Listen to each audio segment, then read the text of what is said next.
Hey guys, welcome to Juicy Tea, where I read out the best stories on Reddit, so you don't have to. The funny, shocking, and satisfyingly juicy. Today's Relationship Drama Friday, where we can just sit back and enjoy the tea. Unless you posted to Reddit recently. This first post comes from the BestofRedditorUpdates subreddit. Posted by ThroRadisk. My brother's girlfriend has an altar of my child. I'm looking for advice here because this is completely over my head and my initial reaction is probably way off. My brother, 27 male, has been dating his girlfriend, 26 female, for about a year now. She's a nice girl, but at times her behaviour is odd and erratic. She's asked over and over again to babysit my kids, girl and boy 3 and 5. My wife and I always say no. This weekend we had a barbecue and she was acting very strangely. Only speaking in baby voice, not talking to any of the adults, running around with the kids. My wife pulled me aside at one point, extremely upset. She'd found her in our 3-year-old's room, in her playpen, sucking her thumb and covered in our daughter's blankets with all her stuffed toys. My wife was completely confused as to what was going on, and when she asked my brother's girlfriend what she was doing, she responded in a baby voice, saying she was tired and needed nappies. My wife immediately came to get me, and we both confronted my brother to ask him what the hell was going on. My brother got extremely embarrassed. He said his girlfriend has dissociative identity disorder, or did, and one of her alters is a 3-year-old girl. My wife and I don't know anything about this disorder, so we didn't really say anything, just told him to please go and get her and keep her out of our kids' room. He went to get her, but within 15 minutes, he still wasn't out. I went to see what was going on, and his girlfriend was extremely upset, insisting that he calls her Evelyn, our daughter's name. That was the last straw for my wife. She told her to leave, and my brother's girlfriend started straight up sobbing, using her baby voice saying she's confused and doesn't understand why everyone's being mean to her and calling her by the wrong name. That night, my brother called and admitted that not only is one of her alters a 3-year-old, it's very specifically our 3-year-old. He said he can't talk to her about this because when she's not Evelyn, she doesn't remember anything, and when she is Evelyn, she isn't rational. My wife and I told my brother that she's not allowed at family functions anymore, and she's definitely not allowed around our kids. My wife told my brother that his girlfriend was psychotic, and that she couldn't understand why he was still with someone like that. My brother is upset that my wife said those things about her. He said he understands why we would be upset about her having an alter of our daughter, but she can't help it, and we should be more understanding because it's a disorder due to a childhood trauma. Did my wife and I handle this the right way? We know nothing about this disorder, and we're doing research into it, but the medical definition doesn't seem to match the way my brother's girlfriend is acting. OP adds some relevant context. She doesn't have an official diagnosis. Putting that in bold because people keep asking. Apparently, it was rude of my wife and I to ask if she was getting treatment or had a diagnosis because therapy isn't available to everyone and self-diagnosis is valid. She comes from a very affluent family and definitely has the resources to get therapy and a proper diagnosis. Update. So, to start things off, my wife and I have done a lot of research into dissociative identity disorder. Right off the bat, I'll be blunt here, I don't believe in the fad did or anything that goes along with it. I don't think people are programmed to be systems. I don't think people make alters of characters from TV or movies. And I definitely don't think it's possible to make an alter of a specific 3-year-old girl. I think it's all attention-seeking BS. I don't even know how valid actual did is, if it does exist. Because at this point, it's being faked so much, it's impossible to figure out if it's an actual disorder or not. I definitely don't think if someone actually did have did, they'd be able to be on Reddit casually talking and making videos about meeting the alters and BS like that. And no, I don't think being in the DSM proves any validity whatsoever. I do think if you're really convinced that you have did, you probably do have some sort of disorder that you should get checked out with an actual doctor. Now that that's out of the way, my wife and I heard from my brother after the party. He still thinks we owe his girlfriend an apology. We told him that he owes us an apology for for not telling us about his girlfriend's erratic and psychotic behaviour. I'm not using the term psychotic to be insulting. I really do think she's experiencing some sort of psychosis. My wife told him that due to his extraordinary lack of judgment in bringing her around our family and our kids, when he knew about this, we didn't really feel comfortable having him around our children without one of us directly being there either. We encouraged him to get her to see an actual doctor and get checked out. We told him we'd be willing to help her look for doctors in the area if she needed support and didn't want to involve her family in this for whatever reason. But we also told him that under no circumstances will she be allowed around our children again unless she goes through some intense therapy, realizes what she did was wrong, and apologizes for it. To clarify, I'm not saying did isn't real. I don't know. I think you all know what did fad I'm talking about. I don't believe in the social media did, the meet the alters, watch me switch BS. And yes, she does have a TikTok account where she does pretend to be my daughter. Final update. This will be my last update because we've since cut off all contact with her and my brother and are in contact with the police. She refused to get inpatient psychiatric help willingly, but her family put her under a 5150. Long story short, she approached our child while she was at the park with the nanny. Luckily, the nanny knows about the situation and removed our daughter immediately, contacted the police, and then contacted us. She tried telling our nanny that we'd told her to pick up our daughter and take her to her grandma's house. She waited until it was close to the end of our nanny's shift to make it more believable. Okay, this is proof that she knows what she's doing. An actual 3-year-old can't plan this.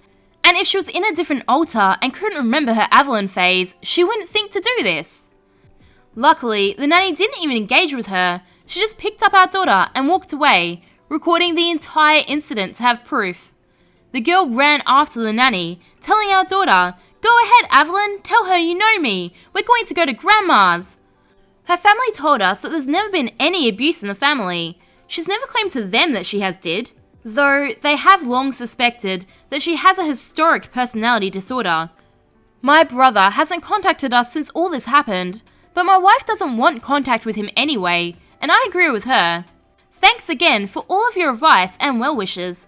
Though she's never allowed around my family again, I'm incredibly happy that she's getting the help she needs and hope her recovery and treatment go well for her. I wish her all the best. Down in the comments, Skyrex Colton says, the girlfriend has a TikTok account where she pretends to be a 3-year-old girl, even though she claims to have no memory of being the 3-year-old. That means the 3-year-old alter is supposedly setting up the camera and shooting a TikTok video, and her adult self just happens to find the videos and upload them. Or is a toddler also uploading them? Nothing sketchy about that scenario. Ninjinla says, I work in a psychiatric hospital and have a patient with DID. It's nothing like those fad DID things you see on TikTok, and it's so incredibly rare that this is like the 3rd or 4th case my boss, who has been a psychologist for 20 plus years, has ever seen. Our next story comes from the Relationship Advice subreddit, posted by Throra MSN Liz. My son and my husband's children have romantic feelings. My husband and I have only been married for almost a year. We've both got children from past relationships. I have a 16-year-old son, and my husband has a 15-year-old daughter and a 12-year-old one. We've lived in this area since our kids were born, so our kids weren't strangers to each other, but they were never friends, as far as we knew. In the beginning, we noticed some strange behaviour between our oldest children. So my husband and I decided to have one stay in the upstairs bedroom and the other downstairs. The first few weeks living together, they tried staying in each other's rooms extra long each night, until we eventually demanded that the other one go back to their own room. Recently, I came home from work to find them both in the same room, with the door locked. When I demanded that they open it, they were just watching a movie or something. It feels weird, like we can't leave them alone. My husband had a talk with his daughter, and she became very upset. She said they loved each other and we ruined it by getting married. I tried to talk to my son, but he just shut down. Now our daughter is showing signs of depression. We tried to explain how this isn't right, and they're so young and feelings are normal, but they're siblings now, and it just makes her angry. We can't watch them every second, and I don't want her depressed. Advice? Yeah, guys, give them some advice. Isn't this basically a plot from Gossip Girl? So anyway, next story. Our next post comes from the AmItheAsshole subreddit. Posted by StrongFarm7377. Am I the a-hole for going on vacation without my husband? My husband, 32 male, and I, 29 female, planned a week vacation to New Orleans in the US. We, but mostly I, have been planning this for months. Back in March, I told him I would plan most of it, where to go and what to do. All he has to do was make sure he had the week off and buy the plane tickets. I spent the last few months researching what to do. I booked the hotel room, made reservations at places we wanted to try, and I made a list of all the places we wanted to see. Every few weeks, I'd check in with my husband to see if he'd asked for time off and bought the tickets yet. He'd say he's waiting for the plane ticket prices to go down. 3 weeks ago, I reminded him again, and he said he'd gotten the time off work, but had forgotten to get the tickets. He looked online, and the tickets were close to $1,500 per ticket. He said he was going to wait some more to see if they'd go down. Last week, I asked if he'd bought them yet, and he said no. We looked again, and the prices were still high.